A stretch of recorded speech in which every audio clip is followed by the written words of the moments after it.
गणेश,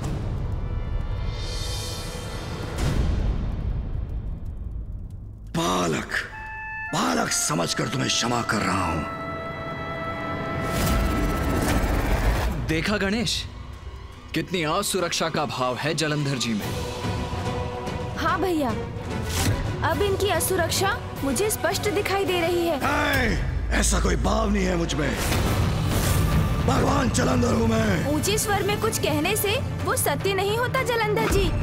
ये आपकी असुरक्षा और हीनता का ही तो भाव था, जिसके कारण आप शिवलिंग को यहाँ से हटाना चाहते थे। हाँ, यदि आपको अपनी शक्ति पर पूर्ण विश्वास होता तो शिवलिंग के यहाँ स्थित होने पर भी आप पर उसका प्रभाव क्यों पड़ता? असुरक्षा का भाव ही नहीं, उसमें पूर्णतः डूबे हुए हैं आप। नहीं, ऐसा नहीं है। यह प्रमाणित करूंगा मैं। ये शिवलिंग यहीं स्थित रहेगा।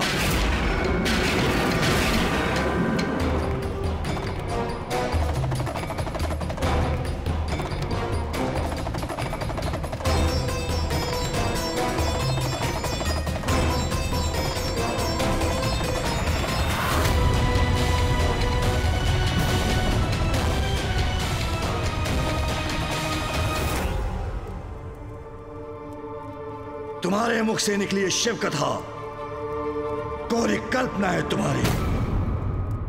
पूजा तो मेरी भी होनी चाहिए, ऐसी ही होनी चाहिए। तुम दोनों शिव के समान मेरी पूजा भी करोगे, जिससे मैं भी संसार में अपनी पूजा का प्रचलन करवाऊं। तो उचित है, महादेव की पूजा की भांति ही विधि विधान से हम आपकी कल प्रातःकाल पूजा करेंगे। गणेश,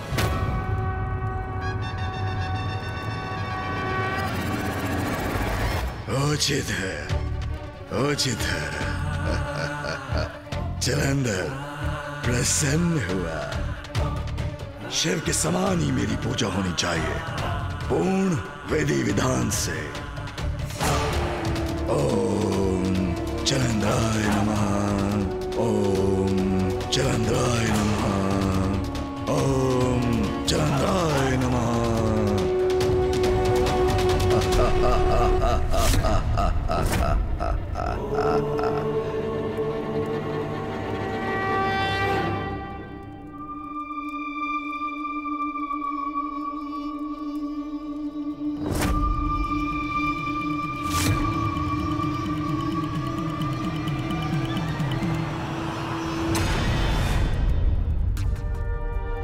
कहां से आ रहा है प्रकाश? मैं भगवान हूं। मेरी निद्रा भंग करने का दुस्साहस कौन कर रहा है? प्रिय बलश्रेष्ठ, निद्रा भंग हो गई तो मदिरा पान करके पुनः निद्रा मग्न हो जाइए। अभी तो बहुत भोर है, मुझे भी निद्रा का आनंद लेने दीजिए।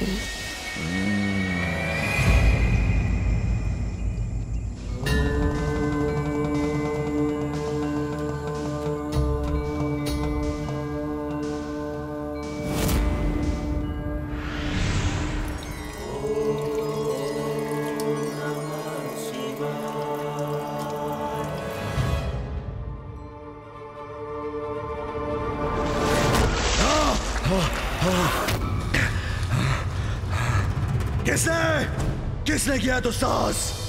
मुझ पर जड़ डाला, निद्रा भंग की मेरे।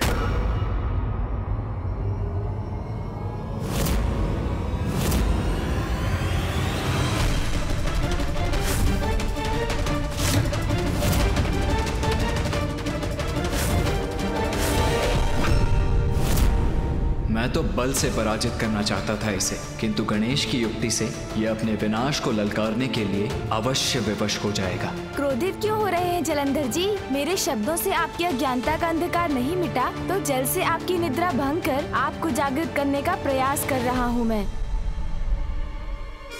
तुम दोनों सुन जी,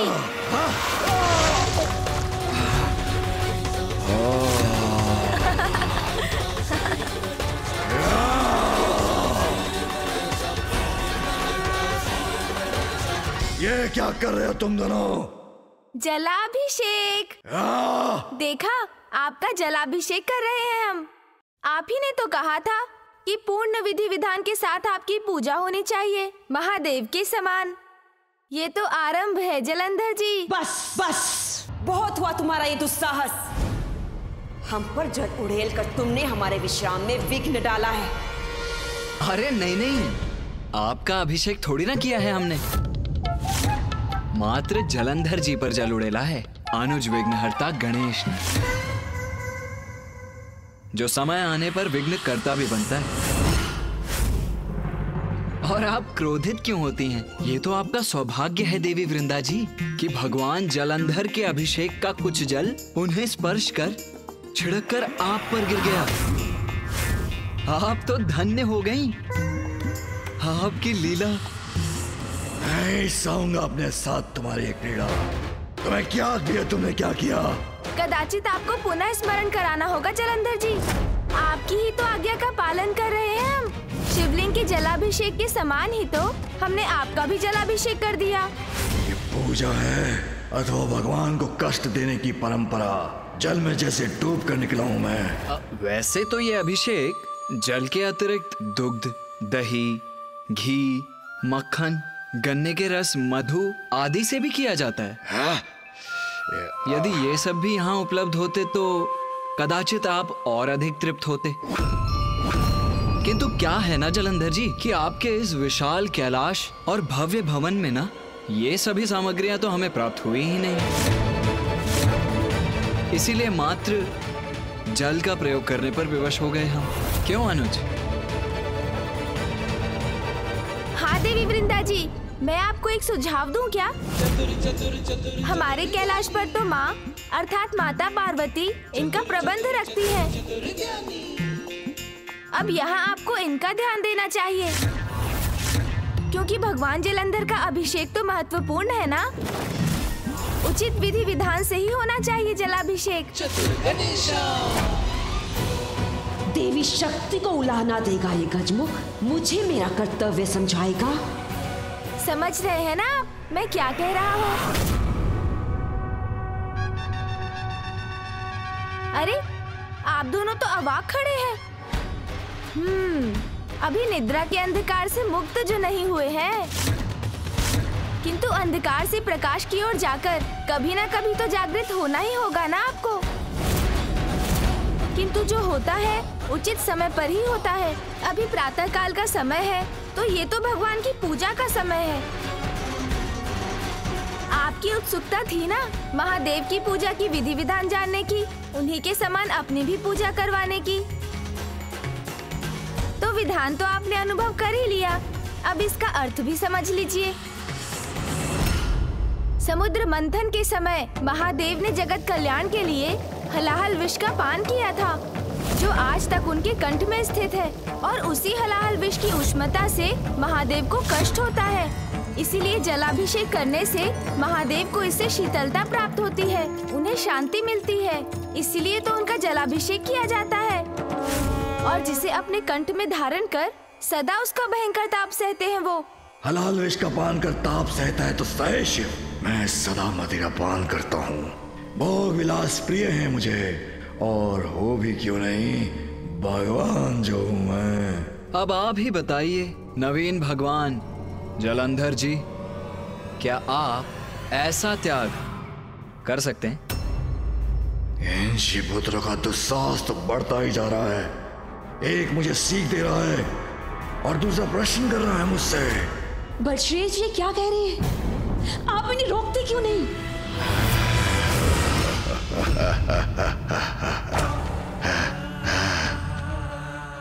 भूल कर रहे हो तुम दोनों, बहुत बड़ी भूल कर रहे हो। मेरी शक्ति का अनुमान नहीं है तुम्हें। तुम्हारे मुख से शिव की प्रशंसा सुन सुनकर मेरे कान भर गए हैं। अब तुम दोनों को चुप कर रहना ही होगा। अभी क्या अभी। अब समय आ गया है ये बताने का कि भगवान सर्वश्रेष्ठ जलंधर क्या कर सकता है।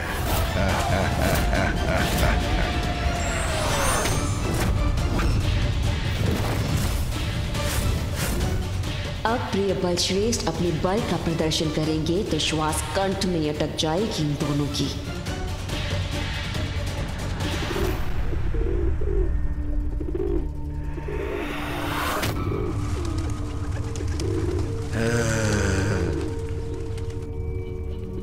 अब ये तो नहीं उड़ेगा, इसके प्राण पखेरु अवश्य उड़ जाएंगे।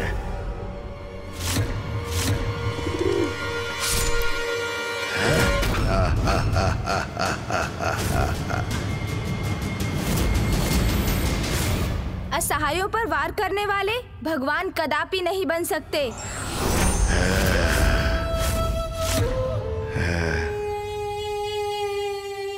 तो उन पर वार करता हूं जिनके स्वयं शिव सहायक है। तुम शिव पुत्र उचित है, सर्वथा उचित है। बहुत गुणगान कर रहे थे ना अपने पिता शिव का। अब देखना कैसे अपने युद्ध कौशल में परास्त करूंगा तुम दोनों को। तब सिद्ध होगी भगवान सर्वश्रेष्ठ जलंधर की महानता।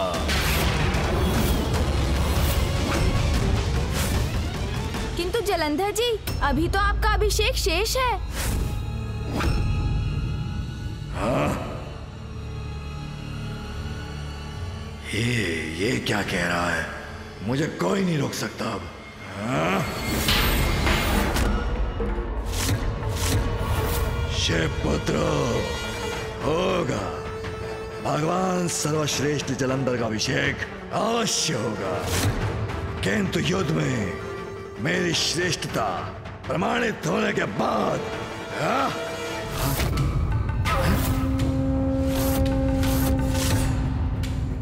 बलश्रेष्ठ कहाँ गए ये दोनों? जाएंगे कहाँ? मेरे बहस यहीं कहीं छिपे होंगे। सर्वप्रथम उन्हें ढूंढकर पराजित करूंगा मैं।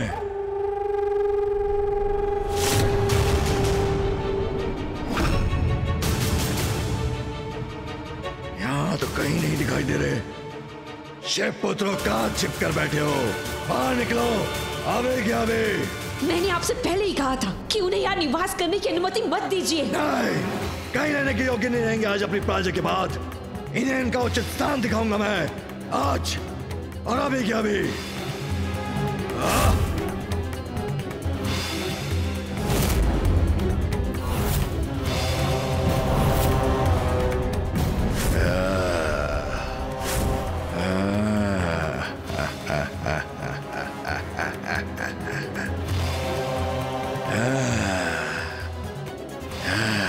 मुझसे लोगा छिपे। भगवान सर्वश्रेष्ठ जलंधर हूं मैं। क्या? ये क्या है? क्या फेंका इसने मुझ पर?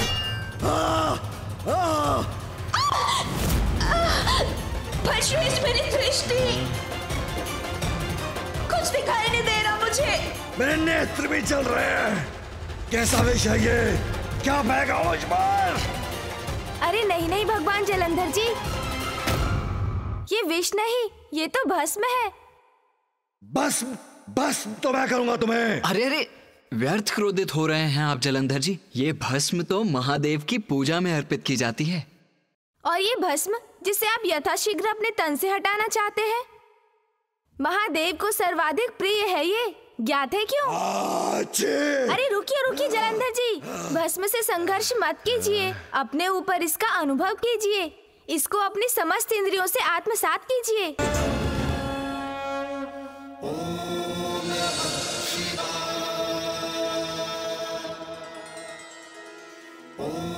तन पर है मेरे, किंतु कष्ट नहीं दे रही मुझे।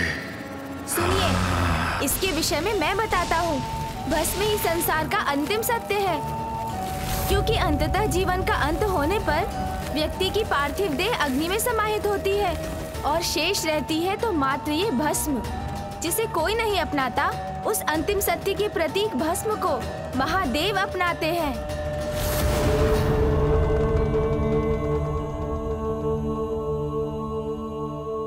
अब कहिए जलंधर जी, क्या आप अपने इस विशालकाय भवन के राजसी ठाट बाट को त्याग कर इस भस्म को अपना सकते हैं?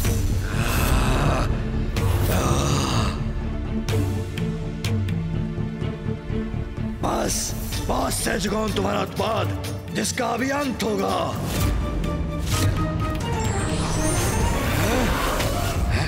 ये क्या है? कहाँ हो शिवपुत्रो? मेरे समक्ष आओ अभी क्या अभी।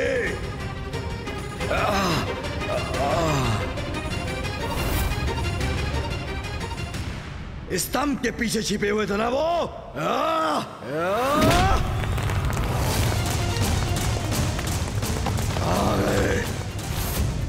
कहाँ गए शिवपुत्रो? मेरा क्रोध, भगवान सर्वश्रेष्ठ जलंधर का क्रोध लील जाएगा तुम्हें। मुझसे बचकर नहीं जा सकते तुम।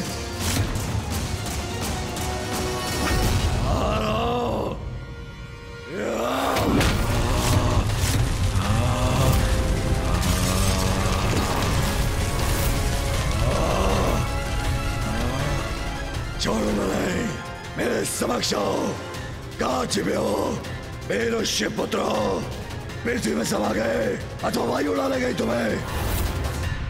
बलश्रेष्ठ, वो देखिए। भाग दिखाओ। आपको अपमानित करके भाग रहे हैं ये दोनों। चाहिए बलश्रेष्ठ, इन्हें इसी कैलाश में परास्त करके इनकी धृष्टता के लिए दंडित कीजिए इन्हें। ठहर जाओ शिवपुत्रो।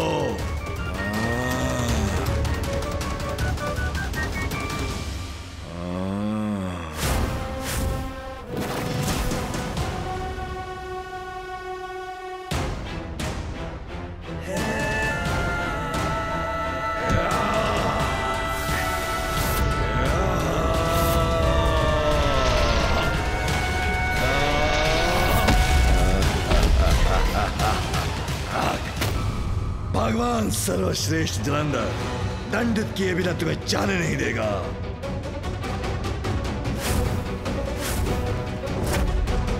भैया।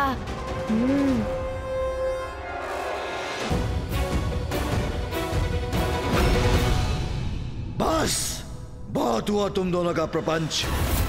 दया की थी तुम पर, तुम्हें अपनी शरण में रखा, किंतु जब से तुम दोनों यहाँ आए हो उपद्रव भी फैला रहे हो। बलश्रेष्ठ, इनसे बात करने में अपना समय व्यर्थ मत कीजिए। कौन है ये? क्या है इनका अस्तित्व? क्या है इनका स्थान?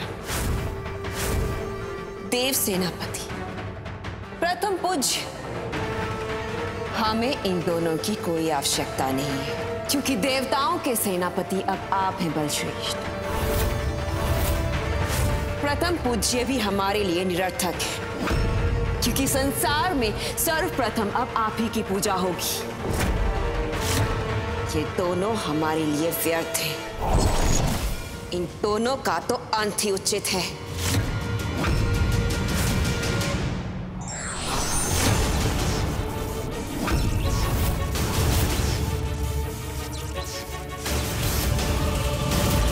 आप देखना किस अवस्था में पहुंचाता हूं तुम्हें। अभी क्या अभी।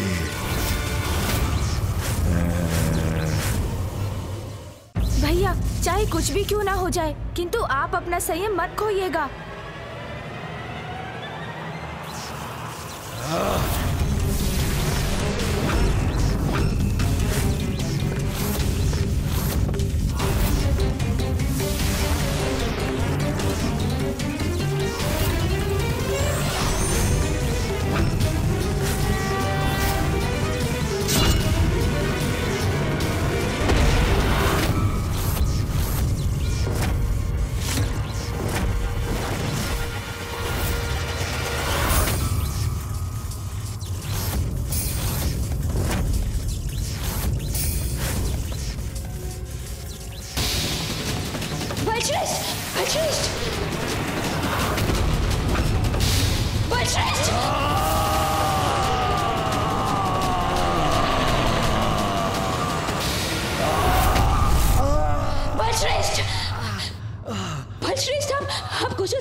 भगवान जलंधर, मेरे अनुज और अपनी पत्नी पर अपनी ऊर्जा शक्ति फेंकने के स्थान पर आप यहाँ आकर मुझसे ही युद्ध क्यों नहीं कर लेते?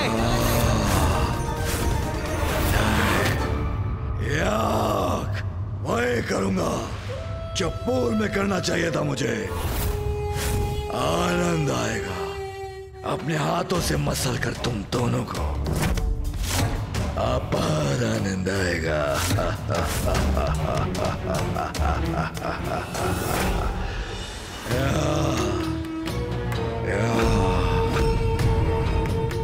शेपत्रा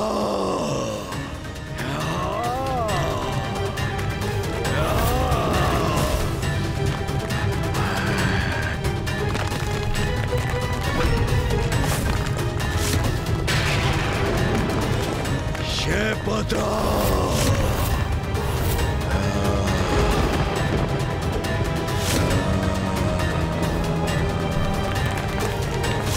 भैया का क्रोध बढ़ गया। अब वो जलंधर से युद्ध करके ही रहेंगे, किंतु अब इस युद्ध को मैं कैसे रोकूं?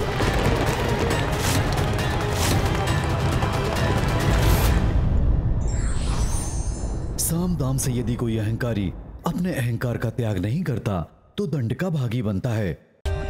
For more updates, subscribe to our channel, click the show links and enjoy watching the videos.